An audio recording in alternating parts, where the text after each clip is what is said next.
Et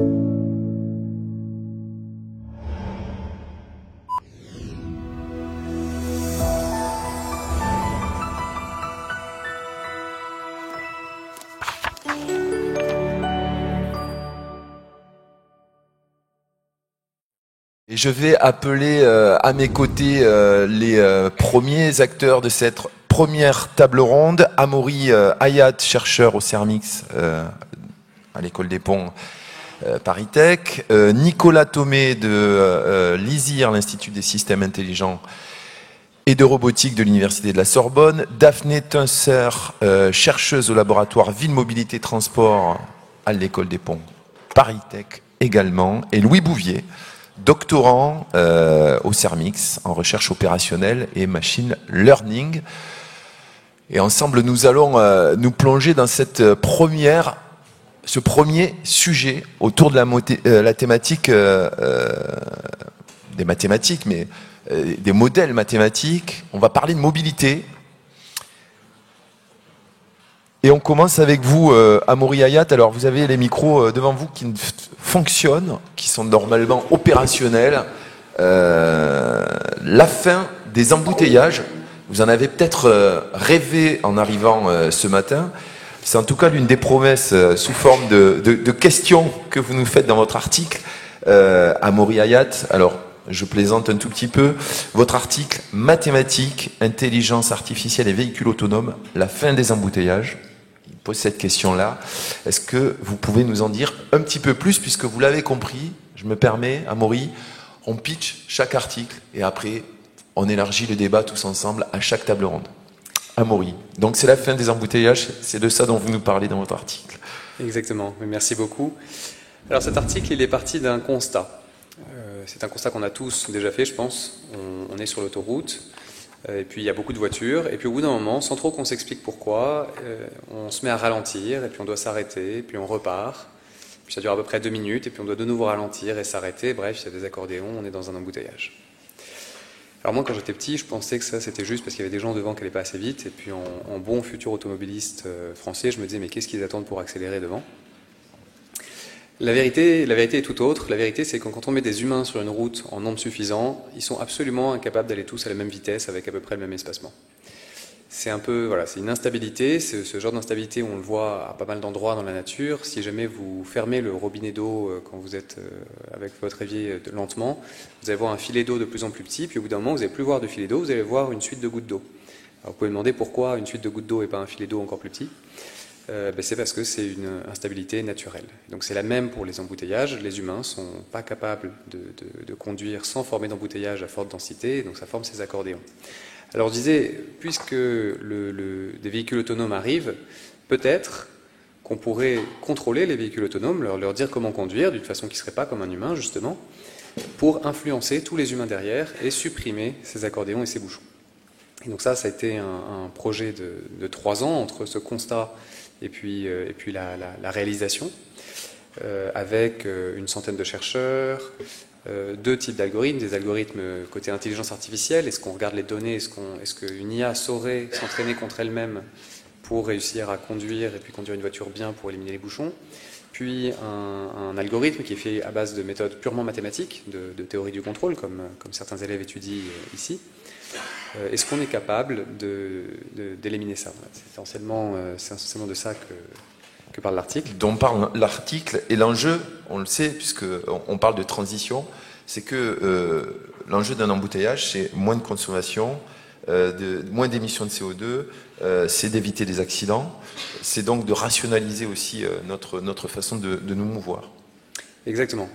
Les embouteillages, ça peut représenter jusqu'à 40% d'émissions en plus par rapport à une situation où tout le monde va à la même vitesse, au même espacement, avec à peu près le même nombre de voitures qui passent par minute. Les embouteillages, c'est aussi créateur d'accidents, donc c'est une vraie question de société, ce d'autant plus que ce genre d'algorithme de contrôle, ce genre de choses qu'on mettrait dans une voiture, c'est quelque chose qui ne demande pas de construire quelque chose de nouveau, c'est juste une mise à jour logicielle, ce serait compatible avec l'essentiel des véhicules qui sont vendus aujourd'hui dans le commerce. Donc c'est un moyen d'améliorer le trafic et de probablement réduire les émissions en forte congestion qui est quasiment sans contrepartie. puisqu'il n'y a vraiment rien à construire de plus, il n'y a pas de question qui se pose de batterie ou quoi. On est vraiment dans quelque chose où on rajoute juste une mise à jour. Et vous avez mené une expérience, vous en parliez. Est-ce qu'on peut peut-être juste en savoir un petit peu plus sur cette expérience? Alors tout à fait. Donc après 3 ans de travail pour essayer de savoir en simulation, en contrôle comment ça pouvait fonctionner, on a réalisé une expérience en vrai. Donc on avait 100 véhicules qu'on a rendus autonomes, qu'on a un peu hackés pour rendre autonomes, avec nos algorithmes, et qu'on a fait tourner sur l'autoroute en trafic réel entre 6h du matin et 9h du matin, sur une autoroute particulièrement embouteillée, un peu au sud de Nashville, dans le Tennessee, aux États-Unis, où évidemment donc les gens qui empruntaient cette autoroute ne sont pas au courant qu'il y avait des véhicules autonomes qui étaient là pour stabiliser le trafic, ils allaient au travail comme tous les matins.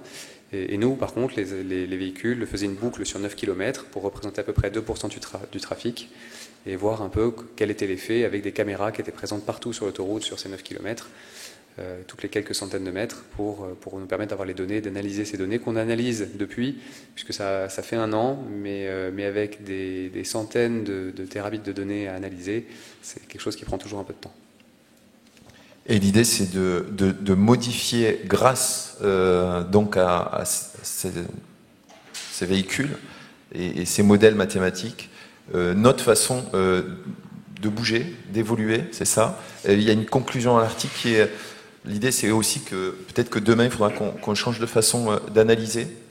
Tout à fait. Alors, ce problème, c'est un problème qui est évidemment très important et très intéressant en pratique, dans la vie de tous les jours. C'est aussi un problème qui est très intéressant en mathématiques, puisque quand on regarde les équations qui montrent l'interaction entre le trafic et ce genre de véhicule autonome qui conduit différemment des humains, les équations qu'on a sont des équations aux dérivées partielles. Et les bonnes solutions de ces équations, les solutions qui représentent la réalité, ne sont pas les solutions qui avaient été introduites en mécanique des fluides, qu'on appelait les solutions anthropiques. Donc ça fait des dizaines d'années qu'on développe des outils mathématiques pour des solutions dites anthropiques, pour la mécanique des fluides, mais ce ne sont en fait pas les bonnes solutions pour les équations du trafic. Il faut repenser ces outils d'analyse, et donc même d'un point de vue mathématique, c'est un vrai défi. Merci, quelle précision dans le timing en tout cas. Du coup, on se prend à rêver sur la fin des embouteillages. On reste justement dans le domaine de la conduite autonome avec vous, Nicolas Thomé. Votre article interroge l'estimation de la fiabilité des réseaux de neurones pour la conduite autonome. Bonjour tout d'abord, et est-ce que vous pouvez nous en dire un petit peu plus sur le contenu de votre article ? Oui, bonjour à vous, bonjour à tous. Donc effectivement, dans ces travaux, on s'est intéressé à quantifier l'incertitude décisionnelle des réseaux de neurones, plus généralement la fiabilité des réseaux de neurones. Donc pour placer un peu le contexte, les réseaux de neurones, il y a eu des gros progrès en deep learning, en réseaux de neurones, en intelligence artificielle en général au cours des 10-15 dernières années. Donc avec des modèles qui marchent beaucoup mieux, des performances prédictives qui sont bien meilleures. Et en revanche, la fiabilité de ces modèles et la capacité de quantifier l'incertitude, en revanche, est beaucoup plus délicate à mettre en œuvre. On ne sait pas exactement bien faire ça. Et en particulier, ça pose des questions très importantes dans tout ce qu'on appelle les systèmes critiques, qui sont des systèmes où la vie des humains sont en jeu, donc comme le pilotage autonome au sens large, ou la santé, ou plein d'autres domaines. Et donc là, ce qu'on a voulu faire, c'est d'essayer de progresser dans ce domaine. Les techniques, un peu l'état de l'art, fonctionnent assez mal pour quantifier de manière fiable l'incertitude. Et l'idée, c'est, avec une bonne mesure d'incertitude, on n'a pas des systèmes qui sont complètement automatiques, complètement autonomes. On veut, par une bonne mesure d'incertitude, être capable de détecter des cas où l'algorithme est capable de détecter lui-même qui se trompe, qui a une situation inconnue, et d'envoyer un signal d'alarme pour éventuellement rendre la main au conducteur, par exemple. Et donc pour faire ça, ce qu'on s'est intéressé à faire, c'est à analyser le réseau de neurones qui effectue la tâche de prédiction. Donc ça peut être par exemple une tâche de perception. On a un véhicule autonome avec des caméras, et donc on a une tâche classique qui consiste à effectuer de la segmentation sémantique. Chaque pixel de l'image, on veut lui assigner une étiquette sémantique. Et donc dans ce contexte, on a un modèle de prédiction, et on veut, avec un autre modèle qu'on a appelé un modèle auxiliaire ou un modèle observateur, on veut essayer de prédire la confiance ou l'incertitude du modèle de prédiction. Et donc on a fait ça avec avec un modèle qui a été pré-entraîné, pour lequel on est capable d'avoir des bonnes prédictions et des mauvaises prédictions, et à partir de ça, on entraîne le modèle auxiliaire, le modèle observateur, pour prédire la confiance du premier modèle. Donc ça a donné des résultats intéressants. Un des enjeux principaux qu'on a, c'est que pour apprendre le modèle, pour un apprentissage, pour avoir une base de données représentative, il faut avoir suffisamment d'exemples qui sont des erreurs et des bonnes prédictions. Et ça, c'est une difficulté. Donc dans la suite de ces travaux, on s'est intéressé également à voir comment est-ce qu'on pouvait générer des exemples d'erreurs, puisque les réseaux de neurones en général produisent des prédictions qui dans l'ensemble sont très bonnes, donc on a peu d'exemples qui sont des erreurs du système, afin d'avoir une base de données qui soit plus représentative.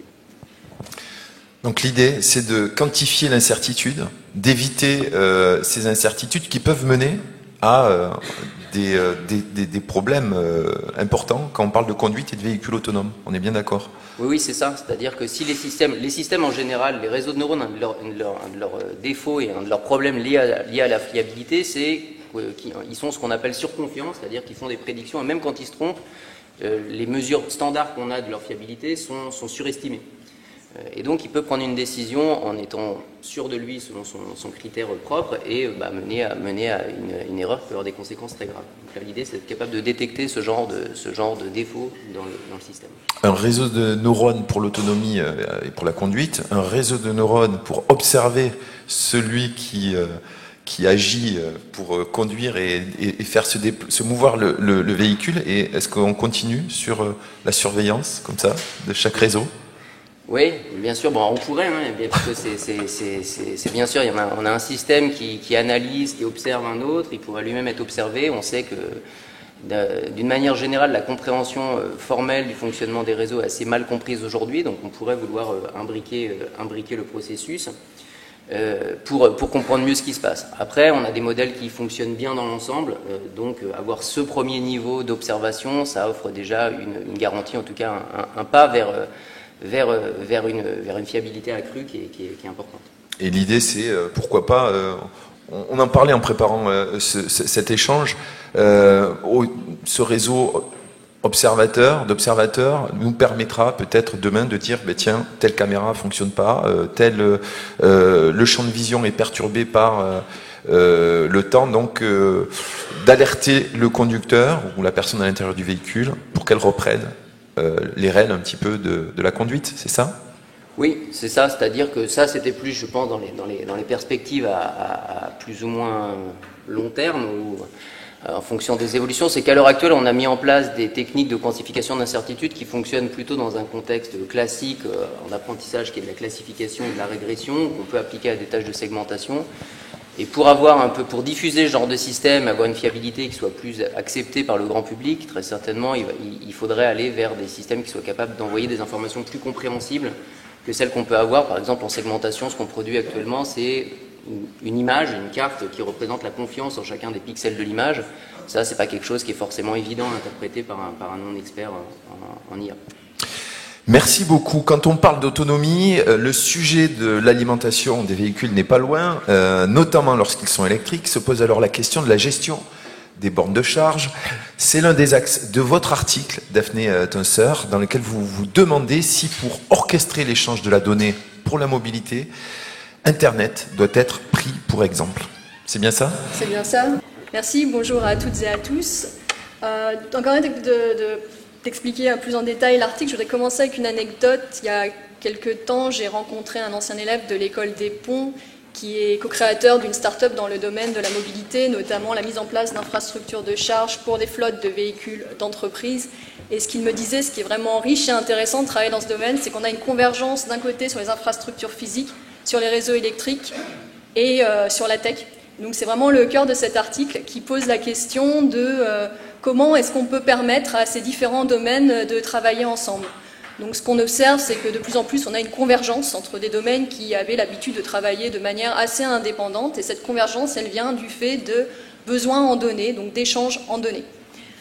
Pour donner un exemple concret, imaginons qu'on ait un bâtiment équipé de panneaux photovoltaïques, donc qui fournissent une source d'électricité qui peut être utilisée pour alimenter les différents équipements du bâtiment, mais même en dehors du bâtiment, par exemple des stations de recharge pour véhicules électriques.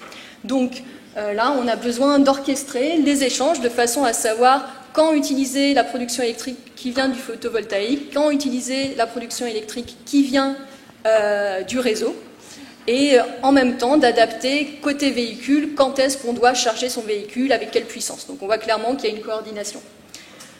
Donc comment on peut coordonner ces choses? Si on regarde un peu ce qui se passe dans d'autres domaines, il y a quand même un exemple qui nous semble assez intéressant, qui est l'exemple d'Internet.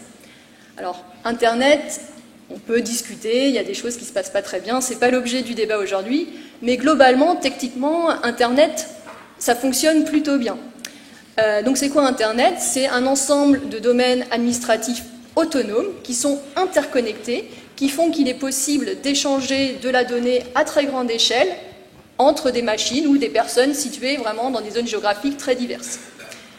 Donc l'idée, c'est de reprendre un peu, se dire comment est-ce que ça a été mis en place dans le domaine d'Internet et est-ce qu'on finalement on peut l'appliquer à une échelle beaucoup plus locale pour la coordination dans des systèmes, que ce soit un bâtiment intelligent qui alimente des stations de recharge pour véhicules électriques. Donc il y a différentes façons d'approcher le problème. Donc dans cet article, ce que je propose, c'est de reprendre une idée qu'on avait eue dans un contexte complètement différent, qui est dans le contexte de l'échange de données multimédia. Donc, typiquement, quand vous visionnez YouTube, comment ça fonctionne? Donc il y a des acteurs qui doivent être interconnectés. Donc on avait développé tout un modèle pour permettre cet échange de données, de reprendre ce modèle et de voir comment on peut l'appliquer dans le cadre de la mobilité électrique. Donc plus précisément, je vais essayer de simplifier, mais qu'est-ce qu'on entend par échange de la donnée? Donc pourquoi on échange de la donnée? C'est qu'on a envie d'avoir de l'information pour prendre des décisions. Donc on a différentes manières de pouvoir collecter et acquérir cette information, soit par nos propres moyens, en mettant nos propres méthodes de collecte à notre service, mais aussi on peut bénéficier de données qui est disponible avec un autre acteur. Donc là on a un échange bilatéral.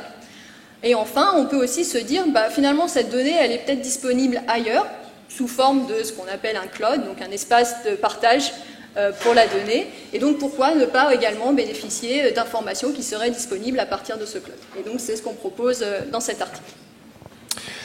L'idée, c'est de permettre à chaque acteur autour de ces bornes de recharge, que ce soit les services, les distributeurs, les opérateurs de véhicules, de communiquer, d'avoir les mêmes données. Donc, ça nécessite... est-ce que ça nécessite des compromis? Est-ce que ça nécessite une acceptation d'un fonctionnement nouveau? Tout à fait. Alors, en dehors des enjeux techniques et technologiques pour la mise en place d'architectures et d'interfaces qui permettent ces échanges de données, ça pose des questions en termes de modèles d'affaires à développer, en termes de gouvernance.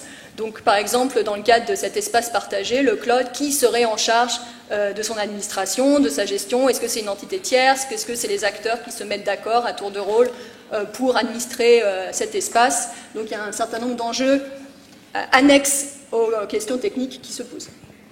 Et on les abordera sans doute au cours des échanges qui suivront. Alors, Marc est étudiant à l'école des ponts et de temps en temps, il est aussi livreur. Et pour organiser les tournées de véhicules les plus courtes, donc les plus efficaces, mais aussi les tournées les moins coûteuses, donc les plus sobres, son patron a décidé de faire appel à un algorithme d'aide à la décision.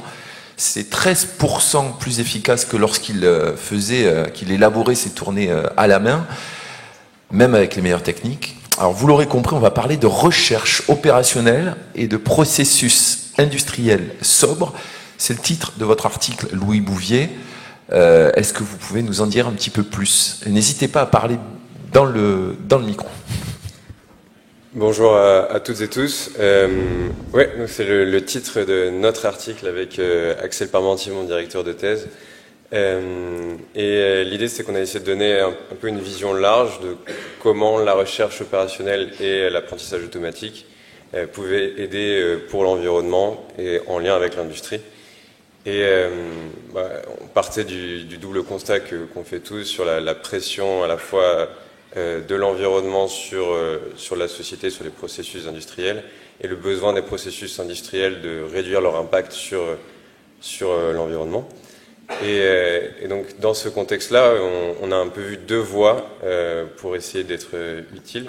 La première, c'est un processus technologique fixé, donc sans changement stratégique structurel de la part des entreprises, faire mieux avec les ressources dont elles disposent, donc mieux remplir des conteneurs, faire des tournées, vous le mentionniez, qui consomment moins de carburant puisqu'elles sont plus courtes pour effectuer le même ensemble de livraisons. Donc ça, c'est un premier axe qui est plutôt traditionnel de la recherche opérationnelle. Et il y en a un deuxième, c'est d'accompagner des changements qui, eux, sont plus stratégiques, structurels, typiquement du report modal, typiquement l'électrification de la flotte, l'utilisation de production renouvelable à côté d'une certaine usine qui va produire des biens. Et là aussi se posent des questions d'optimisation, de coordination, de synchronisation entre les différents processus. Et donc on peut utiliser la recherche opérationnelle. Alors la recherche opérationnelle, c'est l'optimisation sous contrainte. Donc l'idée, c'est qu'on a un certain critère, un coût, des émissions de CO2 équivalent, une consommation d'un certain matériau que l'on veut minimiser, souvent, et sous un certain nombre de contraintes qui peuvent émaner à la fois de la réalité du terrain. Typiquement, on ne peut pas remplir plus un camion que sa capacité, mais aussi d'autres contraintes parfois liées aux humains, les temps des temps de chargement, de déchargement de conteneurs, par exemple. Et donc, c'est cette discipline qu'on essaye d'utiliser dans l'industrie. Et donc, à titre d'exemple, moi, ma thèse, c'est sur la logistique retour des emballages vides de Renault. Et l'idée, c'est que les emballages vides de Renault sont consignés. Et pour produire une voiture, on a un certain nombre de pièces qu'on a besoin d'aller chercher chez les fournisseurs. Et ces pièces sont emballées dans des emballages. Et moi, il faut préciser que ces emballages sont onéreux parce qu'ils contiennent des pièces qui doivent être assemblées à leur point de destination. Ouais, ce sont des emballages. C'est pas un petit carton qu'on reçoit quand on achète un colis en ligne. Hein. C'est des emballages parfois qui valent plusieurs milliers d'euros, qui sont très spécifiques dans des matériaux, soit des alliages, soit du plastique selon les pièces qu'on transporte. L'idée, c'est au lieu de jeter à chaque utilisation un emballage, on va le réutiliser. Pour ça, il y a eu tout un processus industriel pour les standardiser. Et nous, on a regardé la logistique, au sens optimisation des tournées, en prenant en compte à la fois l'inventaire et les transports. Voilà. Et l'idée, c'est de réacheminer ensuite ces emballages vers les centres de production les plus proches. Oui, en gros, l'idée, c'est de minimiser à la fois les coûts qui sont intimement liés aux distances de transport et les coûts de pénurie liés au fait de ne pas livrer un fournisseur qui aurait besoin d'un emballage vide.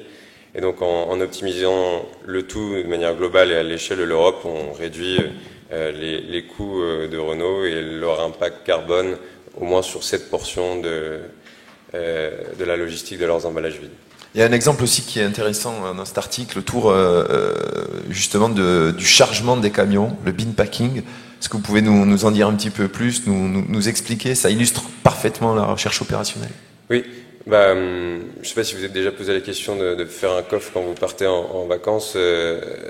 C'est un problème qui arrive, vous l'imaginez bien, dans l'industrie à beaucoup plus grosse échelle avec des objets de dimensions très différentes. Et en fait, c'est pas facile de bien remplir un conteneur en 3 dimensions pour à la fois pour maximiser l'espace occupé avec nos biens, donc minimiser l'espace vide dans le conteneur, et gérer un certain nombre de contraintes parce que parfois certains objets ne doivent pas tomber, sont dangereux, ne peuvent pas être placés à côté d'autres objets. Et donc, si on prend en compte toute la diversité de ces contraintes, et aussi parfois des contraintes de poids, etc., d'équilibre des piles que l'on forme au sein des conteneurs, c'est un problème difficile. Et il est regardé tous les jours par toute entreprise qui fait de la logistique à grande ou moyenne échelle. Et donc, il y a des techniques de recherche opérationnelle qu'on verra pour certains en cours et d'autres plus avancés pour essayer de résoudre ce problème. Mais merci beaucoup à tous les 4. Est-ce que vous avez déjà des observations, des remarques par rapport à l'évocation de ces articles? N'hésitez pas. Nicolas, Daphné, Louis, Amaury, des parallèles que vous pourriez dresser, Parallèles, peut-être pas, mais j'ai peut-être une question pour Amaury. C'est vrai qu'il y a quelques temps, j'ai un ami qui habite dans la Silicon Valley qui m'a envoyé une photo de lui dans les taxis autonomes en circulation à San Francisco. Alors, est-ce que les expériences qui ont été menées aux États-Unis, on peut les transposer en France?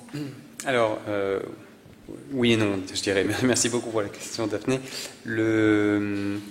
Alors, non sur certaines, parce que pour l'instant, on n'a pas encore le droit de mettre des véhicules complètement autonomes dans une ville, dans Paris. D'ailleurs, le problème c'est un vrai problème assez compliqué à mettre en place, même d'un point de vue technique, même si ça a l'air de très bien marcher à San Francisco. Alors peut-être pour rappel, les véhicules autonomes sont classés de 1 à 5 en degré d'autonomie, pour vulgariser. Le profane que je suis est allé faire ses recherches. Vient d'être accepté récemment par l'Union européenne certains véhicules de niveau 3. Dans certaines zones. Dans certaines zones. Mais sinon, on n'est que sur... Alors, si vous êtes avec un véhicule de niveau 1, c'est de l'assistance à la conduite, mais il n'y a pas de réelle autonomie. Voilà, donc niveau 1, c'est de l'assistance à la conduite, niveau 2, c'est de l'assistance à la conduite plus, ça va faire quelques petites choses, mais il faut que vous soyez derrière un peu responsable. Niveau 3, je crois que niveau 3, vous pouvez commencer à ne plus trop regarder ce qui se passe, mais vous êtes quand même censé être là. Puis évidemment, niveau 5, il n'y a plus de conducteur. Donc c'est plus simple. Niveau 5, la voiture vient vous chercher à la sortie du boulot et puis vous repartez avec. Si tant est que ça arrive vraiment un jour, ce qui est une autre question. Donc là, le niveau 5 est implémenté à San Francisco. C'est évidemment difficile à transposer juste pour même des questions réglementaires à Paris. Ceci dit, donc ça c'était pour la partie non. La partie oui, c'est pour deux raisons. La première, c'est parce que c'est mon rêve de faire ça à Paris, donc j'espère qu'on y arrivera. La deuxième, un peu plus objective, c'est parce que en réalité, ces algorithmes qu'on déploie sur l'autoroute, on peut les déployer sur des véhicules de niveau 1 ou 2, pour lesquels il n'y a aucun blocage réglementaire, pour le coup, en France, puisqu'on a toujours, du coup, quelqu'un derrière la voiture, enfin derrière le volant, mais c'est pas vous qui choisissez la vitesse. C'est un peu comme si vous avez... Aujourd'hui, il existe beaucoup des régulateurs de vitesse améliorés, donc vous donnez votre vitesse cible, et ça va essayer de suivre la vitesse, mais s'il y a une voiture devant, votre voiture va ralentir toute seule, et puis redémarrer plus tard, enfin voilà. Là, on pourrait faire la même chose, sauf qu'au lieu que vous fixiez la vitesse, vous dites je donne le contrôle à ma voiture et la voiture calcule quelle est la bonne vitesse à avoir pour éviter les accordéons et puis elle change en fonction.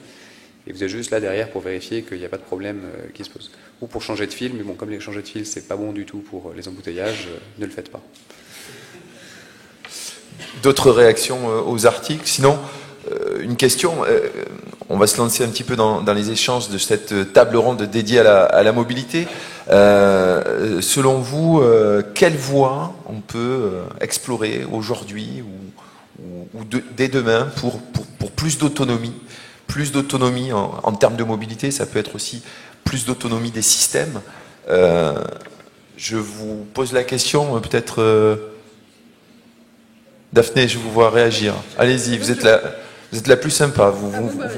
C'est gentil. Vous êtes la seule à me répondre. Merci. Alors plus d'autonomie, je pense qu'il y a deux choses. Premièrement, est-ce qu'on parle vraiment d'autonomie ou on parle d'automatisation? C'est pas vraiment la même chose. Ce que présenté Amaury et aussi dans sa réponse, c'est que là on va vers plus d'automatisation. Autonomie, on n'en y est peut-être pas encore, peut-être qu'on n'y arrivera jamais. Ça c'est la première chose. J'aimerais avoir l'avis de mes collègues sur ces questions. Et alors bon, peut-être moi, parce que je travaille sur les questions d'échange de la donnée, plus d'autonomie, ça nécessite d'avoir une garantie travailler sur la fiabilité, sur ces questions. Est-ce qu'on a la donnée à temps? Est-ce que cette donnée est fiable? Est-ce qu'on a des garanties sur la qualité de cette donnée? Et c'est nécessaire pour permettre cette autonomie. Nicolas, quand on a échangé sur cette question-là en préparation, vous m'avez parlé des incertitudes à interpréter pour gagner en autonomie. Oui, alors ce que je vous avais dit, c'est que dans le jargon un peu technique, classiquement, on distingue deux types d'incertitudes, mais qui sont importantes en pratique. Les incertitudes qui viennent plutôt des données, donc par exemple en conduite autonome, c'est quand on a différents capteurs, par exemple des caméras. Il y a plein de cas où la caméra va être défaillante parce qu'on a des conditions difficiles, par exemple de la pluie, de la neige, etc., du brouillard. Donc ça, la difficulté vient que la donnée qu'on analyse en entrée, on peut pas effectuer une prédiction fiable dessus parce que la donnée en elle-même est défaillante. Et puis il y a d'autres cas qui rejoignent plutôt les points qui viennent d'être discutés avant, qui sont de la détection d'anomalies, des situations inconnues, et qui posent la question du coup, déjà d'un point de vue de la fiabilité, dans quelle mesure est-ce que le système est capable de détecter ces situations inconnues. Donc, par exemple, dans l'exemple d'avant, on a un modèle pour décrire les modèles d'embouteillage à San Francisco, dans quelle mesure on peut détecter qu'il y a des différences par rapport au modèle de circulation qu'on aura à Paris. Voilà.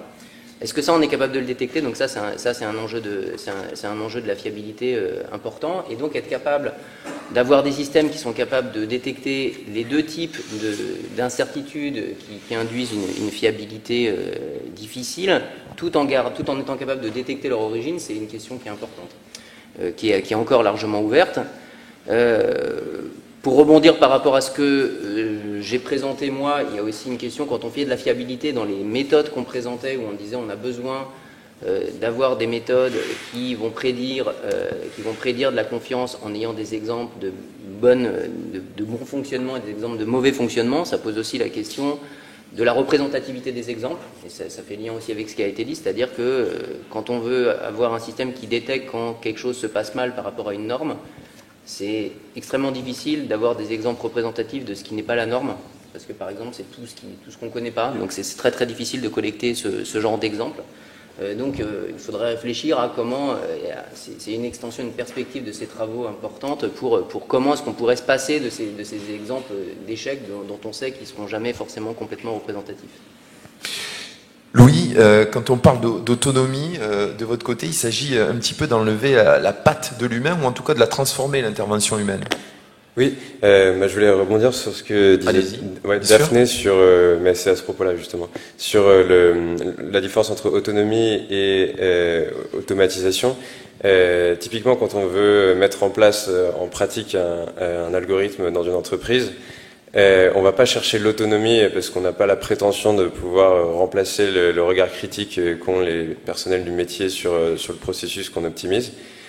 Par contre, on va essayer d'automatiser des portions de décision, de transmission de données, de prédiction, pour déplacer en fait le temps pris à ces employés.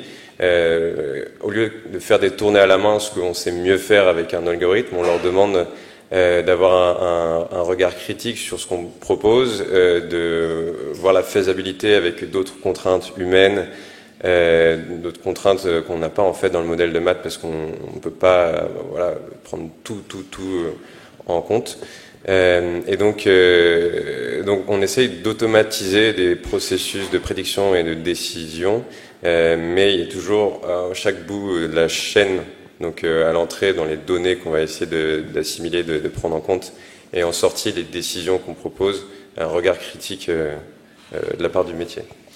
Et l'idée dans votre domaine, recherche opérationnelle, c'est non pas de supprimer l'intervention humaine, mais de mieux la répartir pour fluidifier le fonctionnement. Oui, et puis pour gagner en performance, parce que typiquement mon sujet de thèse, avant d'être regardé avec des mathématiques, en fait il était découpé en sous-problèmes, et chaque sous-problème était regardé par une équipe. Et en fait le fait de siloter comme ça et d'optimiser des sous-problèmes à la main, en fait, ça donne des solutions qui sont moins bonnes que le prendre globalement, donc de coupler tous ces problèmes et de formuler un modèle mathématique, un algorithme pour essayer de résoudre ce problème. Et donc, c'est désiloter et modéliser de manière plus globale les processus, et ensuite, du coup, avoir un regard critique de la part des différents corps de métier, du transport, de la gestion des inventaires, de la gestion des pénuries, etc., pour coordonner tout ça in fine. Et il y a aussi cet enjeu, donc là ça fait écho à ce qui a été dit précédemment, d'optimisation des transferts de données. Oui, tout à fait, parce que il y a un certain nombre, là par exemple le périmètre qu'on regardait c'était en Europe, c'est 1500, entre 1500 et 3000 fournisseurs, ça se compte en dizaines d'usines, donc il faut récupérer toutes ces informations parfois transmises par des systèmes d'information différents, à des échelles de temps différentes selon les lieux. Et donc l'idée c'est on essaie de coordonner tout ça pour avoir une vision du réseau relativement fiable pour prendre notre décision après. On poursuit ces échanges avec ces mots-là qui résonnent souvent dans la plupart de vos contributions, de vos articles et de vos recherches. Optimisation, contrôle, réseau. Quels sont les enjeux qui se présentent en termes de mobilité ou dans le cadre de vos recherches? Amaury, je vous vois réfléchir. Moi, je réagis surtout au mot contrôle parce que c'est évidemment plus mon cœur de métier. Mais le contrôle, au sens où on l'entend ici, c'est comment on peut agir sur le monde qui nous entoure pour lui faire ce qu'on veut. Ça, c'est une question qui est centrale dans les activités humaines depuis l'existence de l'humanité. Mais le fait de passer ces problèmes-là en mathématiques fait, comme dans l'exemple de Louis, qu'on gagne énormément, parce que on sait faire des choses, on sait résoudre des problèmes qu'on ne saurait pas résoudre seul si on s'était passé des outils mathématiques. Donc c'est extrêmement puissant, c'est comme ça qu'on a envoyé des hommes sur la Lune. Et donc du coup, quels enjeux pour demain pour la mobilité et même pour, on va dire, les transitions au sens large? Eh bien, un fort enjeu, parce que c'est vraiment les méthodes modernes pour essayer d'avoir une influence sur ce qui nous entoure et de changer les façons de faire. Alors déjà, les enjeux aujourd'hui, ce sont déjà ces enjeux aujourd'hui. Nicolas Oui, alors moi sur la partie contrôle, donc moi je suis un informaticien spécialiste d'apprentissage statistique, je suis dans un labo de robotique aussi, donc je discute pas mal avec les roboticiens sur toute la partie contrôle, en particulier pour tout ce qui est mis en place de systèmes hybrides où l'apprentissage puisse avoir une place dans le contrôle des systèmes. Donc ça c'est un aspect important. Il y a plein de cas où justement les équations qui sont en jeu dans les systèmes dynamiques représentent pas complètement la réalité, et donc avoir une part apprise dans le modèle qui puisse soit compléter une part qui est difficilement modélisable ou qui nécessite une personnalisation à un utilisateur particulier, ça fait partie des choses qui m'intéressent. On essaie d'avancer. Dès qu'on va avoir de l'apprentissage, ça repose la question à nouveau de la fiabilité, de la confiance, de l'explication qui peut être faite sur le système d'IA qui est mis en place. Donc ça repose ces questions, et justement pour aller un peu là-dedans par rapport à tout ce qui était dit sur comment est-ce qu'on va pouvoir, dans le contexte où on n'a jamais des systèmes qui sont complètement autonomes, parce que finalement on en est très loin dans la plupart de tous ces domaines d'avoir des systèmes complètement autonomes, complètement automatiques. Il y a un vrai enjeu d'interaction humain, système, machine, robot, système d'IA. Et ça aussi, ça pose des questions importantes, parce que dans tous les modèles d'apprentissage, on a des modèles qui sont pas du tout interprétables par la nature. Et donc on ne sait pas expliquer directement pourquoi est-ce qu'ils ont pris telle décision, pourquoi ils n'ont pas pris telle décision, est-ce que la confiance dont on parlait tout à l'heure, qui est pour l'instant assez rudimentaire, on ne l'explique pas non plus véritablement. Donc ça pose des verrous encore importants, et depuis un an, il y a eu beaucoup de bruit médiatique autour du succès des modèles de langage, et certainement le succès qu'il y a actuellement sur les modèles de langage, ça rebat un peu les cartes sur la façon dont on peut penser ces interfaces machines-humains.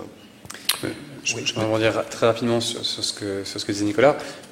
Faut voir que tous ces outils scientifiques qu'on utilise pour résoudre des problèmes, améliorer les façons de faire, etc., sont des choses qui ne sont pas du tout figées dans le temps. C'est des choses qui sont en constante évolution. Il y a énormément de choses encore à découvrir. On en est sans doute qu'au début. Je pense qu'on en est toujours en fait qu'au début. Et dans 30 ans, les gens nous regarderont et se diront ce qu'ils utilisaient à l'époque, c'est vraiment barbare. Comment ils ont pu utiliser ça? Donc barbare, quand on se penche un petit peu sur les contenus des modèles mathématiques, on est loin d'être barbare, je vous rassure. Louis, sur l'optimisation, je pense que c'est un point essentiel qui résonne pas mal. Oui, tout à fait. Quand on regarde la transition au sens décarbonation du transport, typiquement, on a envie de faire plusieurs choses. Quand on parle de report modal, on a envie de changer une dynamique, par exemple, de livraison de marchandises du camion vers le train ou vers le fluvial. Et en fait, quand on se pose cette question, c'est pas évident, parce que vous transportez beaucoup plus de choses dans un train que dans un camion. Vous n'avez pas les mêmes fréquences, vous n'avez pas les mêmes itinéraires, parce qu'il y a les rails et que ça fige une grosse partie des décisions. Et donc, il faut se poser la question de massifier en arrivant dans une gare, ensuite de faire un transport, puis de diffuser dans un point, dans une zone sortie. Donc, ça demande de mutualiser potentiellement ce train avec plusieurs acteurs, donc coordonner, et synchroniser les flux de massification et de diffusion en sortie. Et ça, en fait, c'est de l'optimisation de réseau à plusieurs niveaux. C'est la même chose qui arrive quand vous voulez faire du dernier kilomètre en vélo cargo, que vous avez des entrepôts dans des villes, et que vous livrez ces entrepôts soit par le rail, soit par des camions, et que les derniers kilomètres de petits colis qui sont diffus dans tout un réseau urbain, vous voulez l'effectuer avec des moyens plus bas carbone, typiquement vélo cargo. Et là, pareil, en fait, se pose la question de synchronisation et d'optimisation sur le réseau dans ces enjeux de décarbonation du transport.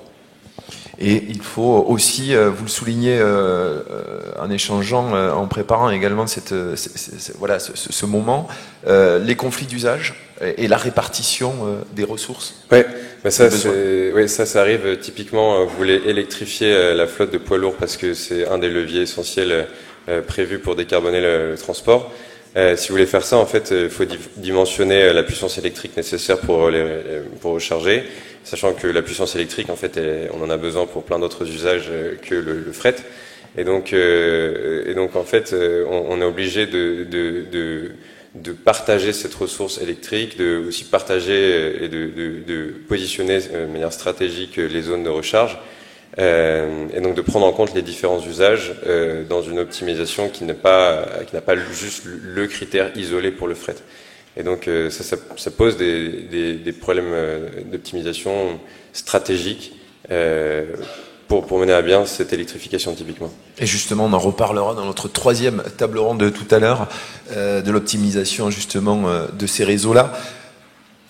Daphné, vous êtes la seule qu'on n'a pas entendue sur ça, sur ces mots optimisation, contrôle, réseau.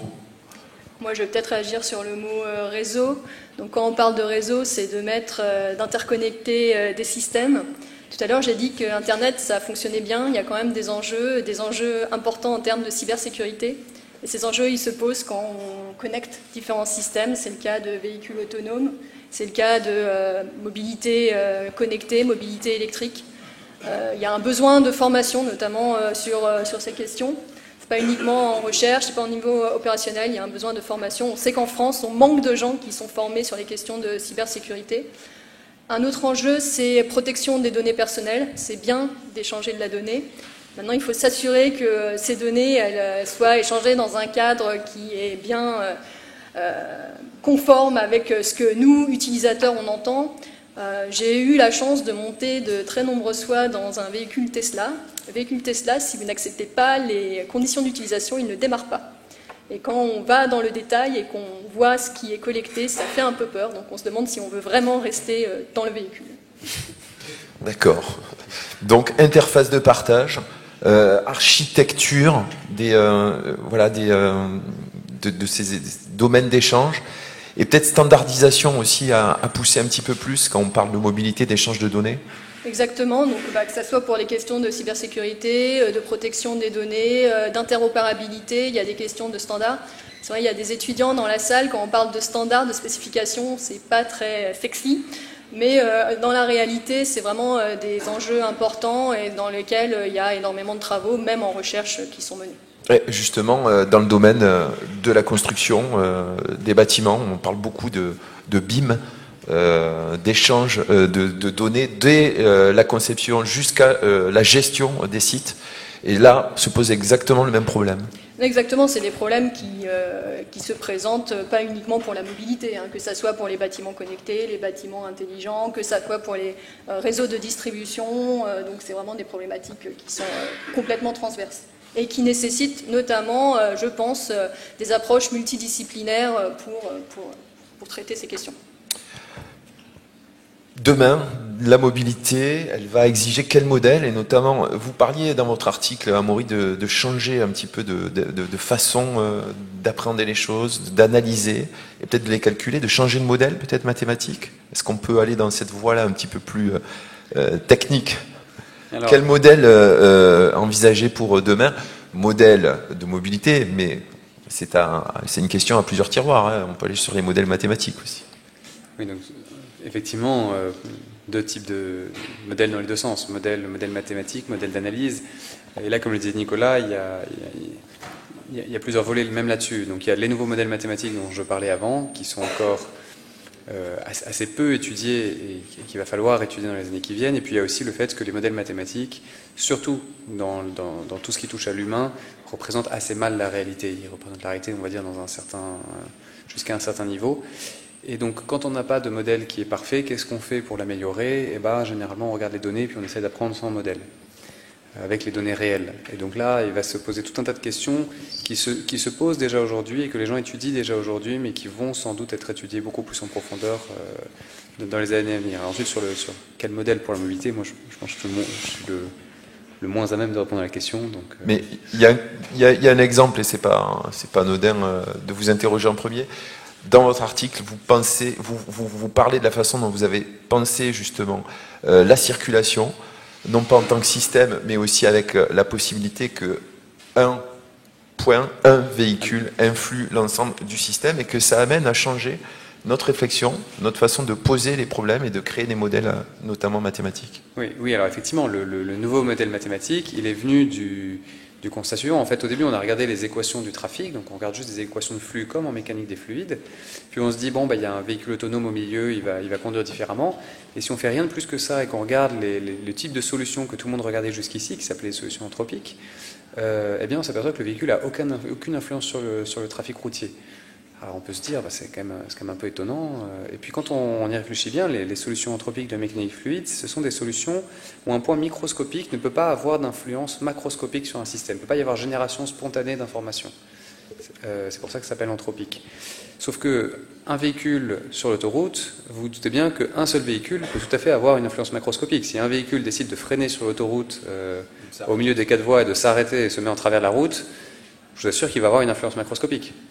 Et donc c'est de là que sont venues l'idée d'essayer de voir quelles pouvaient être les bonnes solutions et comment changer le modèle. En fait, assez vite, on s'est aperçu que ce n'était pas le modèle le problème, c'était de savoir quelles solutions on regardait. Sur les modèles, Nicolas, Daphné, je sais que vous, sur les modèles pour demain, vous avez des idées aussi à faire valoir. Oui, alors sur ces modèles, moi je suis chercheuse en informaticienne, mais je collabore beaucoup avec des chercheurs en sciences sociales, et je crois vraiment que pour le développement de ces modèles, on a besoin d'approches multidisciplinaires. Ce que j'ai essayé de présenter dans l'article, c'est qu'on a vraiment une convergence entre différents domaines, entre différents secteurs, qui nécessite non seulement de développer des solutions techniques, mais également de se pencher sur les questions d'impact environnemental, de modèles socio-économiques à mettre en œuvre afin de pouvoir développer des modèles pour la mobilité. Ce n'est pas nécessairement de la mobilité autonome ou connectée, ça peut être des mobilités douces. Et je pense qu'il est nécessaire que nous, sciences de l'ingénieur, mathématiques, on travaille vraiment main en main avec les chercheurs dans des disciplines de sciences sociales. Et l'idée, c'est aussi de penser aux autres acteurs quand on élabore des modèles pour demain aussi. C'est un point que vous soulignez. Oui, exactement. Donc c'est vraiment de travailler en méthode de co-construction, donc de prendre en compte l'ensemble des perspectives et d'intégrer ça, de formuler ça dans nos modèles. Est-ce que ça veut dire que pour demain, les échanges de données dans la mobilité, mais dans d'autres secteurs, on aura peut-être besoin, puisque vous parliez de standardiser ou d'accepter de partager pour le bien commun, est-ce qu'il y aura besoin d'un tiers de confiance, pourquoi pas d'une entité qui aide à gérer ça? Oui, c'est l'idée qu'on propose dans l'article. Après, comme je le disais tout à l'heure, ça pose des questions de gouvernance, ça pose des questions de modèle d'affaires, et là, il n'y a pas une solution toute faite. Donc ça reste ouvert, d'où l'intérêt justement de regarder ce qui a été fait dans d'autres secteurs. Donc moi, je parle d'Internet, mais il y a d'autres secteurs qui ont également travaillé ces questions par exemple pour authentification, ce genre de choses, et de voir en fait, pas la peine de réinventer tout, il y a quand même énormément de travaux qui ont été menés, donc reprendre ce qui a bien marché et peut-être se pencher sur ce qui a moins bien marché et améliorer ces choses-là. Nicolas Thomé, vous aviez déjà poussé l'idée tout à l'heure des modèles pour demain. Peut-être faudra-t-il qu'ils s'inspirent de ce que l'on a au niveau du langage? Oui, je pense que ça a changé les choses. Clairement, tout le succès qu'on a eu de ces modèles de langage, de ces modèles ChatGPT et leurs successeurs qui ont eu un gros impact, ça a changé les choses parce que ça montre qu'on a des modèles qui sont capables de faire des choses que finalement on n'aurait pas imaginé il y a 2 ans encore, une complexité importante. Et donc, dans la perspective qu'on mentionnait pour aller vers des systèmes qui soient plus interactifs, où les interactions soient plus fluides, plus riches entre les machines et les humains, ça offre des solutions intéressantes. Maintenant, il reste plein de choses à faire à plein de niveaux différents, c'est-à-dire que c'est des modèles de langage qui fonctionnent, qui traitent l'information dans l'abstraction la plus totale, puis après, quand on veut ce qu'on appelle ancrer ce langage dans le monde réel et dans les systèmes de perception et de contrôle, ça pose énormément de questions qui sont loin d'être levées actuellement. Donc de savoir comment est-ce que, par exemple, il y a beaucoup, pour prendre un exemple concret, il y a beaucoup les modèles de langage, ils sont beaucoup utilisés depuis un an ou deux, beaucoup plus depuis un an, pour guider la planification sur des tâches de robotique. On pose des questions. Pour redonner encore un exemple un peu plus concret, dans un domaine avec lequel moi je collabore, en robotique chirurgicale par exemple, on imagine un chirurgien qui va dire allez, j'ai un système robotique de robotique chirurgicale, je voudrais déplacer le robot à tel endroit, et le modèle de langage peut guider pour essayer de décomposer cet objectif assez général en un ensemble de sous-tâches que le système robotique et les contrôleurs vont essayer de mettre en place après. Donc tout ça, ça vient en aide aux outils de planification un peu traditionnels qu'on peut avoir, mais bien sûr, une fois qu'on a dit ça, il faut être capable de coupler ces sous-tâches avec la perception de la scène, qui peut venir de capteurs divers, d'images ou de caméras par exemple, et avec les contrôleurs pour que tout ça se passe bien. Donc à la fois, on sent clairement qu'il y a un potentiel important pour aller vers une explication aussi, pour revenir là-dessus, qui soit plus riche, et des interactions plus riches, vraiment sous forme de langage avec les utilisateurs. À la fois, il y a encore énormément de verrous à lever pour que ça soit opérationnel. Et il y a la question aussi dans le modèle, et finalement, il y a de l'incertitude, on le sait, et de la norme. Quelle norme est-on prêt à accepter, c'est ça, demain, et comment on la fixe ? Oui, alors, quelle norme il y a différents aspects à cette question. Pour moi, quelle norme En tout cas, quand on parle de fiabilité et d'incertitude, voilà. Oui. Quelle norme est acceptable ? Jusqu'où on peut accepter que l'incertitude soit présente ou pas ? Oui, effectivement, et que cette façon dont le retour d'information sur l'incertitude est renvoyé à l'utilisateur soit renvoyé d'une manière la plus compréhensible possible. Peut-être pour rebondir aussi avec le côté, enfin moi je partage complètement ce que Daphné disait sur le côté, on a besoin de développer des choses pluridisciplinaires, transdisciplinaires sur ces modèles. Moi, en venant des modèles vraiment basés données, on voit qu'on a besoin d'autres choses. Comme je disais, les modèles d'IA, de deep learning et encore plus les modèles récents, on comprend mal comment ils fonctionnent. Pour aller vers des formes de certification aussi, il y a beaucoup d'outils qui utilisent, et beaucoup de travaux qui ont essayé d'explorer, de voir comment on pouvait utiliser des outils de recherche opérationnelle aussi pour certifier un peu le fonctionnement des systèmes, en particulier pour voir s'ils étaient robustes aux attaques adversaires. Une attaque adversaire, c'est une attaque où on va changer un tout petit peu l'entrée, puis ça va quand même induire un basculement brutal de la sortie, ce qui est quelque chose de vraiment problématique justement. Et comment est-ce qu'on peut garantir qu'on a des systèmes qui puissent être robustes à ce genre d'attaque adversaire, par exemple ? On va clore cette table ronde par une question qu'on retrouvera à la fin de chacun des moments qui nous réunissent aujourd'hui. Par cette question, un petit peu en écho aux annales, transition de l'école des ponts. Allez, en une minute, on va élargir, on va se prendre à rêver. Quelle transition, au pluriel, envisager dans un futur proche, lorsqu'on parle de modèles mathématiques, d'intelligence artificielle et de mobilité. Daphné ? Je veux bien commencer. Moi, je vois ces transitions sous contraintes, que ce soit des contraintes environnementales, des contraintes géopolitiques, des contraintes de crise, et en intégrant l'humain, pas en oubliant qu'on reste quand même maître de toutes ces technologies. Amaury ? Alors, moi je pense que demain, la transition, disons dans la mobilité, c'est à minima une transition mixte, c'est-à-dire qu'on n'aura pas complètement fini, on aura déjà commencé, donc on aura des véhicules avec plus d'autonomie, des véhicules avec moins d'autonomie, donc on aura des humains et des IA qui cohabitent. Je ne sais pas à quel point l'humain sera central, je serais tenté d'être optimiste et de dire que oui, mais honnêtement, j'en sais rien. Par contre, effectivement, comme disait Daphné, il y aura des contraintes, et il ne faut pas oublier que quand on imagine l'avenir et quand on imagine des technologies, il faut toujours se demander est-ce que ça a un sens avec les contraintes du monde. Et par exemple, pendant des années, si on regarde les auteurs de science-fiction d'il y a quelques années, tout le monde imagine des voitures volantes. C'est une aberration énergétique. Ça n'arrivera donc probablement jamais parce que ça n'apporte pas grand-chose, ça coûte beaucoup d'énergie. Donc il faut toujours un peu penser à ça. Est-ce que demain on veut vraiment des voitures qui sont complètement autonomes et qui vont à 300 km sur l'autoroute? C'est pas clair que ça fasse sens du point de vue des contraintes qu'on a sur le monde. Vous avez un petit peu cassé mon rêve, Amaury, merci beaucoup. Louis? Oui, on a beaucoup parlé de techniques, de modèles. Il y a aussi tout l'aspect transition juste au sens accès à ces systèmes de mobilité nouveaux, à ces services de transport typiquement. Et donc il y a toute la dimension d'équité, de justice qui me paraissent centrales, étant donné justement la contrainte forte physique sur la société. Donc moi j'y vois aussi un angle essentiel.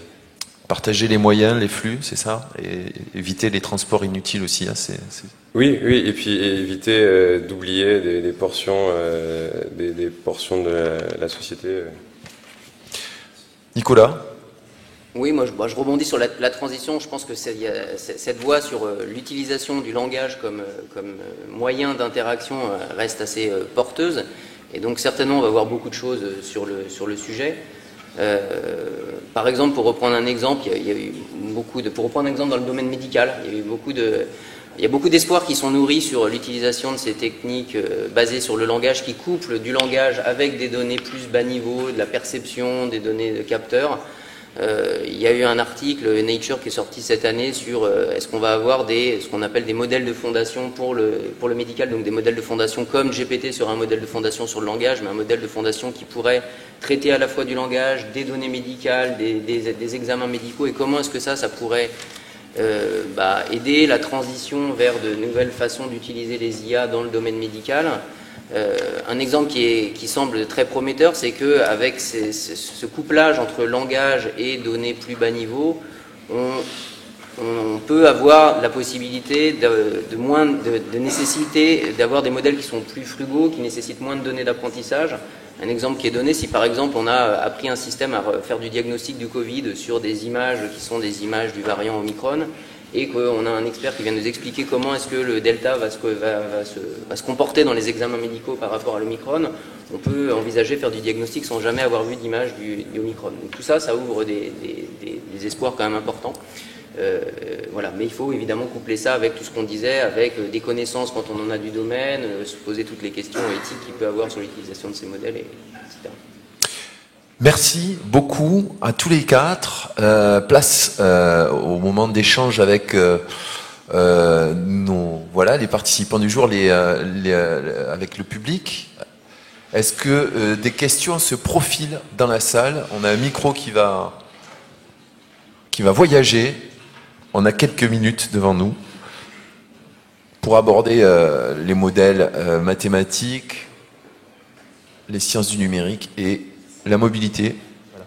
Bon, merci pour ces exposés enrichissants donc sur l'apport de la science, les données, les modèles pour gérer sa mobilité. Il y a une position vis-à-vis de la finalité qui me paraît assez commune aux quatre intervenants, c'est qu'à chaque fois on veut aider grâce à des outils scientifiques la finalité, à savoir mieux se déplacer pour l'individu qui se déplace. Il y a une question que je me pose, surtout dans le contexte de changement climatique qui a d'ailleurs été évoqué, où on parle parfois de frugalité nécessaire sur les déplacements. Est-ce qu'on ne peut pas, grâce à la science, se poser la question de influencer juste la décision même de se déplacer? Est-ce qu'il y a des gens qui réfléchissent à ça et sur la base de quelles données? Non pas pour remettre en cause la liberté individuelle à se déplacer, c'est un peu un paradigme de la croissance de notre société actuelle, mais est-ce qu'on peut quand même essayer d'orienter et favoriser certains déplacements, voire défavoriser certains déplacements? Moi, je peux répondre sur le plan industriel. Typiquement, ce qu'on veut, c'est le meilleur déplacement est celui qui est évité. Et donc, il y a toute une question de justement le positionnement d'un certain nombre d'unités pour réduire les déplacements nécessaires pour produire un service ou un objet ou que sais-je. Et donc, ça, c'est le deuxième volet. Ça demande c'est pas optimiser des processus existants en faisant moins de kilomètres, c'est concevoir et aider à la conception de nouveaux processus industriels pour réduire par leur définition même les déplacements nécessaires. Donc typiquement ça, ouais, c'est central dans la plupart des entreprises qui ont des supply chains. D'autres questions? Merci pour vos exposés. Je ne peux pas m'empêcher de poser une question. Ce matin, sur le trajet vers l'école des ponts, j'entendais aux informations qu'à San Francisco, les taxis sans conducteur venaient d'être interdits. Et donc le reportage avait lieu dans des conditions un peu où vraiment on était inquiet, on entendait des vrombissements de moteurs, apparemment des pompiers avaient été menacés par une voiture devenue folle. Et je me posais la question, on parle de transition, est-ce que l'acceptabilité, disons, du risque quand il vient des algorithmes, même si quelque part on est toujours plus sûr que pour des êtres humains, cette acceptabilité-là, elle ne va pas se mettre sur le chemin de la transition numérique dans le domaine de la mobilité? Oui, je peux répondre. Je pense que l'acceptabilité des systèmes, c'est effectivement un des enjeux centraux. Enfin, c'est ce qui est un des verrous centraux. Et je pense que justement, un des éléments de l'acceptabilité, c'est justement, la fiabilité, c'est une des réponses à cette acceptabilité. Si on arrive à avoir des systèmes qui sont plus fiables, qui disent mieux quand elles savent pas, qui sont capables d'expliquer pourquoi est-ce qu'elles prennent tel ou tel type de décision, quand elles font une quantification de risque, qui sont aussi capables de justifier pourquoi est-ce que cette quantification de risque a été mise en œuvre, ça aiderait grandement à accepter ce genre de système, même s'il y a toujours un risque, on n'arrivera jamais au risque zéro, mais ça aidera certainement à accepter la diffusion de ce genre de système. Vous le dites, hein, c'est pouvoir interpréter finalement la décision du système, hein, qui est importante aussi et qui aide à l'acceptabilité. Oui, et de le rendre compréhensible par des humains et que ça soit intelligible. Bonjour, donc moi c'est plus une question de maths que de transition, mais donc on parlait des solutions anthropiques qui n'étaient pas les bonnes solutions pour modéliser notre problème physique. Moi l'autre exemple que j'ai de ça, c'est le paradoxe de Schaeffer-Schnirelmann pour l'équation d'Euler, et je me demandais en général comment on fait en modélisation quand on a un ensemble de solutions typiques dans lesquelles on cherche, mais en fait n'ont pas les bonnes propriétés. Comment on trouve le bon espace de solution entre guillemets? Alors, évidemment, je vous laisse répondre. Hein. Ça se passe entre vous. Hein, donc... ça tombe bien parce qu'il y a quelqu'un qui est plus expert que moi dans la salle, mais qui parlera à la table de ronde après. Généralement, la première chose à se faire, c'est de se poser des questions, effectivement. C'est-à-dire que il y a deux indicateurs qui disent qu'on n'a pas le bon modèle. Le premier, c'est on a des phénomènes dont on est à peu près sûr qu'ils ne se produiront pas. Le à peu près sûr est important parce que on peut avoir l'impression qu'ils ne se produiront pas et ils se produisent quand même. Ça, c'était le cas de la tâche de poisson, par exemple. On envoie une lumière cohérente sur un fond noir. Si on regarde le modèle le premier modèle de Fresnel, il y a un point lumineux de l'autre côté du fond noir. Donc, personne n'y croyait, mais en fait, en réalité, il y a vraiment un point lumineux de l'autre côté du fond noir si vous essayez.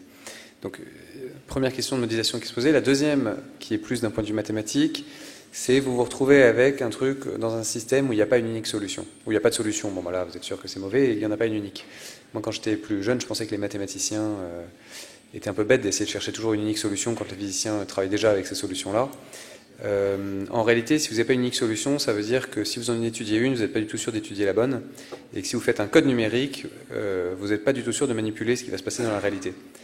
Parce que c'est pas vous qui êtes en train de sélectionner ce que vous utilisez. Donc je pense que c'est les deux questions qui doivent guider un peu cette recherche. Après, une réponse générique sur comment être sûr d'avoir le bon modèle, c'est dur à dire parce qu'on n'a jamais vraiment le bon modèle. Donc voilà, je pense que... Mais sinon, je vous incite à poser la question à Sébastien Boyaval qui est juste là. Mais moi, je trouve que la réponse était parfaite. Donc, j'ai tout compris. Bonjour. Moi, j'ai une question un peu plus sur justement toute cette question d'autonomie, etc. Et si on prend la question de l'autonomie et qu'on la voit à contre-courant, on peut voir comme en fait une système de dépendance plutôt à tout ce qui est un système technique, à des technologies qu'on maîtrise pas forcément. Donc, j'aimerais bien avoir votre opinion justement sur quelles sont les conséquences possibles. On parlait de risque de cybersécurité sur ces questions de dépendance, de faire dépendre notre système de transport sur des technologies dont on ne peut pas maîtriser la sûreté facilement. Et voilà. Je veux bien répondre, mais en même temps, je répondrai du coup à la question qui a été posée parce que je pense que les deux sont un peu liés. Par exemple, prenons les outils d'aide à la planification de trajets, donc qui vous permettent d'influencer en fait vos choix. Alors là, ce qui est intéressant, c'est que très souvent, pour faire ça, vous utilisez des applications sur votre smartphone. Et ces applications, elles ne sont pas neutres, elles collectent un peu de données à votre insu. Et donc là, ça pose une question, parce que du coup, on a une mobilité physique, et on a également une mobilité numérique, puisque ces données, elles sont échangées entre des serveurs qui ne sont pas nécessairement sur l'espace physique sur lequel on effectue le trajet. Et donc, effectivement, là, ça pose des questions de confiance, d'influence par ces outils, par ces algorithmes, et je pense que c'est important de garder ça en tête. Enfin, j'ai pas une réponse toute faite à votre question, mais oui, en tout cas, nous, quand on développe ces solutions, il faut qu'on reste, qu'on prenne ça en compte dans les réflexions qu'on peut avoir. Oui, moi je parte pour compléter, je pense aussi, effectivement, il ne faut pas non plus avoir une peur panique de la dépendance quand on voit l'autonomie, c'est-à-dire que d'être dépendant de systèmes qui réalisent des tâches complexes et qu'on n'est pas capable de réaliser, c'est quelque chose qui est souhaitable aussi et qui est intéressant. Après, évidemment, les questions qu'on pose sur la confiance et ce qu'ils sont capables de faire, sur la manipulation des données privées, etc., restent. Mais par ailleurs, le fait de céder d'outils intéressants d'assistance au sens large, voilà, le côté dépendance me semble pas être forcément quelque chose dont il faut avoir systématiquement peur. Ça vient comme une aide à la prédiction, et il y a plein de cas où c'est utile. D'abord, merci beaucoup pour votre présentation. J'aurais juste deux questions. Une pour d'abord Amaury Hayat. Est-ce que vous ne pensez pas que le fait de fluidifier le réseau routier va amener plus d'accidents ? Je dirais plutôt non pour deux raisons. Alors la première raison, c'est que vous avez plus d'accidents quand vous accélérez et que vous décélérez et que c'est répétitif, plus que quand vous conduisez à vitesse constante. Et quand, d'ailleurs, il y a très peu de gens sur l'autoroute, vous conduisez à vitesse constante à peu près. C'est vraiment quand il y a un effet seuil. La deuxième raison pour laquelle je pense que c'est non, c'est parce qu'en fait, ces méthodes pour fluidifier le trafic n'augmentent pas beaucoup la vitesse du trafic. À un moment ou à un autre, ça augmente un peu, c'est toujours bien, mais c'est pas ça le but. À un moment, à un nombre de voitures fixées sur l'autoroute, l'espacement entre deux voitures est fixé, et personne ne veut aller à 130 km/h quand il n'y a que 25 mètres entre deux voitures. Donc votre vitesse, en tout cas dès lors que ce sont des humains qui sont dans le système, votre vitesse sera essentiellement fixée par cette notion de confiance. Et donc à partir du moment où vous n'allez pas plus vite, mais que vous faites juste moins d'accélération et de décélération, vous avez plutôt tendance à réduire les accidents. Ouais, j'aurais juste une deuxième question. Ce serait pour vous et Monsieur Tom. Comment concrètement on mélange des modèles mathématiques et de l'IA ? Enfin, parce que vous avez dit que par essence les modèles mathématiques, en gros, ils n'arrivaient pas à décrire la réalité. Comment on fait entre guillemets pour spotter les endroits où le modèle mathématique ne marche pas et le remplacer par l'IA pour traiter les données? Alors là, je pense qu'il y aura aussi des spécialistes beaucoup plus pointus que moi pour répondre à cette question. Donc c'est un vieux problème. Hein. Si on remonte au problème d'assimilation de données, c'est déjà des méthodes pour coupler des méthodes basées modèles et des méthodes d'apprentissage. Donc il y a une littérature historique très très large sur le domaine. Après, d'une manière générale, là par rapport à ce que je mentionnais, on voit qu'il y a un certain nombre de situations où on a des modélisations physiques ou d'autres types de modèles qui vont décrire la réalité ou des situations de manière imparfaite, incomplète. Et l'utilisation des méthodes d'IA et des méthodes d'apprentissage en particulier, ça peut venir en aide pour essayer de prédire ce que le modèle n'est pas capable de modéliser concrètement. Et il y a plein de situations où on ne peut pas modéliser parce que le modèle lui-même est imparfait. Parfois, ça vient des approximations de calculs numériques qui sont effectués, qui rajoutent des problèmes. Par exemple, en mécanique des fluides, tout le régime turbulent, c'est bien décrit par les équations de Navier-Stokes, mais quand on discrétise des équations, c'est très très compliqué d'arriver à bien le prédire. Donc, l'apprentissage peut avoir un intérêt dans ce cas-là, parce qu'il va à partir d'un gros volume de données, il va pouvoir apprendre des régularités statistiques et venir jouer ce rôle de complément. Merci pour ces échanges et puis merci pour cette réponse qui nous amène justement sur la deuxième table ronde. Merci Daphné Tuncer, merci Nicolas Thomé, Louis Bouvier, Amaury Hayat. Merci beaucoup pour ces premiers échanges.